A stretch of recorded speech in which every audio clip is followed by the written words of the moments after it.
How are we doing, guys? Moose here, and this is the beginning of Season 3. It's Episode 1 of our West Ham United career mode. But, we're just going to have a little bit of West Ham stuff towards the end of this episode. We're going to start off here, continuing with the World Championships, the World Cup 2014.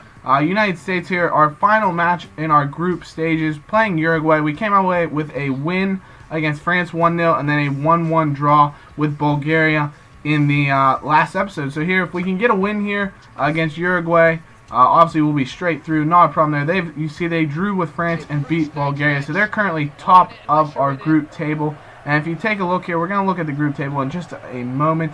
But if we draw with Uruguay, both teams are through, not a question asked. If one of us would win, the other could still get through depending on the France and Bulgaria result and their resulting goal differentials. So if we get a win here, we're going to be through, and that's fine. We play the ball in here. Dempsey with a great chance getting in front of the defender, but he heads it over goal and unable to score here. But we come out here getting the early chances on Uruguay. We really held the run of play in the beginning. Altidore with a great run here, and look at that. He's drawn a penalty. Altidore with a knifing run, getting through a few players, and then Polenta completely upended Josie Altidore. So that's going to earn a penalty for Landon Donovan to take. He slots into the top left corner. A beauty, and we're up 1-0, 15 minutes in. That's a fantastic start as we try to progress into the knockout rounds of the World Cup. So that's the way we want to start. Because like I said, the draw will get us through, but we have a lead early, so Uruguay's going to need one to even have a chance of knocking us, getting themselves through even. But Dempsey here with a great chance on a nice through ball, unable to score. Now into the 28th minute, Uruguay with their first real chance here. The ball's playing to Pereira. Gargano with a shot that's well wide. And really, the notable players on Uruguay, Suarez, Uruguay, Suarez, but they played him out on the wing, and he didn't really have much of an effect on the game, with because most of the teams here I've noticed in the World Cup play that 4-3-3 formation, and the winger players, haven't gotten as much into the game. Also, you saw with France that Ribéry really did, but otherwise, the wingers haven't got too much into the game, especially for this Uruguay team. Suarez really not on the ball very much for them, which I'm sure they would want. And look at that, just an unbelievable chance for Altidore with a nice little volley scissor kick that he swings wide the goal as we start the second half. Uruguay getting their first real chance here. Cavani is obviously a fantastic striker, leading the way for them. He gets a header, but Brad Guzan does well to make the save that we clear away. Now into the 61st minute. Holden working outside on the left wing. Comes inside, makes a nice move, plays inside to Clint Dempsey. He has a shot, but a great stop from the Uruguay keeper. And it falls back outside to Johnson, who's going to cross the ball on. Falls to Altidore. He plays it outside to Landon Donovan as USA keeps the pressure up, trying to get that second and really clinch their way into the knockout stage. The ball's played to Holden. He chests it and has a shot that just goes wide of the top right corner. So now Cavani trying to get around Ochi and Wenyu. Does a nice little turn to get inside of him. Plays the ball inside to Suarez. His first real chance, but he doesn't get anything on the shot, and Guzan is able to stop it, and we clear it away. Now into the 72nd minute. Look at Breck Shea with the little back heel to Michael Bradley. Tries the left-footed shot from range, but not able to score. So now Suarez working on the outside. Uruguay playing inside. Guzan does well to knock that shot away. And Uruguay still with nothing going here. We get into the 82nd minute. Castro plays the ball inside. Back to him. Tries it inside to Cavani. That's their real chance to tie it up there, but he is unable to score. Just missing wide. A couple lucky breaks for us here. But also, we've held the run of play for the most part. We've had pressure on him. Suarez plays the ball inside to Gargano. And look at the tackle from Unwenyu. Unbelievable. Castro now turns inside. Guzan makes a save, and Bessler is going to be able to clear it.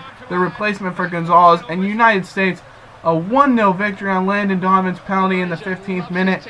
And we will be going through to the knockout stage. It's Guzan with another man of the match performance, coming through late like he did in the France game. You can see we had 18 shots, but only 5 on target. Really disappointing there in terms of not testing their keeper. But otherwise, a fantastic match. You can see France won 2-0 over Bulgaria, so their goal differential will be +1. Uruguay's is still +2 after our one-game victory, so Uruguay will be going through. But look at this. We get a surprise retirement from Oguchi, and Wenyu has retired from the national team in the middle of the World Cup. So I'm not sure what FIFA is thinking on this one.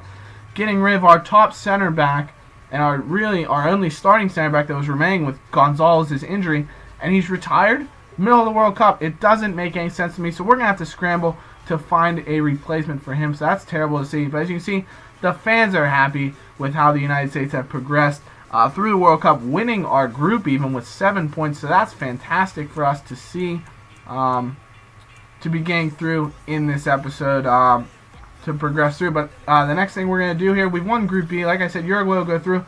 But we get notes from our West Ham board going forward. Excellent showing in the domestic cup. Obviously, we won the FA Cup, so that's good to see. They weren't happy with our EuroLeague performance. We went out in the round of 16 to Olympic Lyon. But, you can't win everything, we would say so. But the target we have for this season, they want us to finish mid-table again. So I think that's something we can go for, or they wanted us to finish mid-table, I should say, and we accomplished that, finishing 6th, as well as earning qualification in Europe. So that's fantastic. I'm sure they're happy with that. And now some more West Ham things to go through. We get a note they want us to qualify for the EuroLeague this year, which means a top 5 position. We finished 6th last year, so we want to continually improve. That's the ultimate goal. So I think that's something that's possible for us depending on what we bring in. Look at this, a transfer budget of $20 million, $100,000 in the wage budget. So that is going to be huge in taking us toward our goal of qualifying for Europe. EuroLeague, they want us to, I believe it's reach the semifinals or reach the finals, win it. I'm not sure. Domestic Cup, they want us to reach the final again.